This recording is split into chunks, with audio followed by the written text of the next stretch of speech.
Let's make some crispy fried chicken just like the one you get from the takeaway shops. They are so crispy from the outside and juicy from the inside. To do that, I have taken all thigh pieces and putting choice of spices. Give it a good rub and then let it marinate just for an hour or so. In another bowl, I'm making a wet mixture with 1 egg, some water, and finally some flour. This will be sort of a thick mixture and I'm going to dip my chickens here.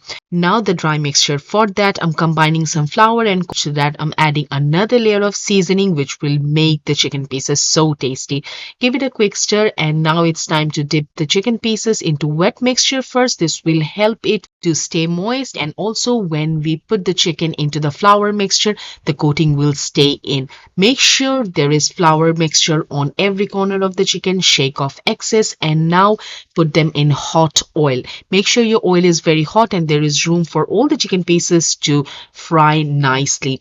Once they are done, which takes around 10 to 12 minutes, it will look something like this. Crispy and golden from the outside, but they are really juicy from the inside. Try this simple chicken recipe at home and you're gonna love it. All the measurements and ingredients list is on my blog at boobliesworldcuisine.com. You'll find the link below.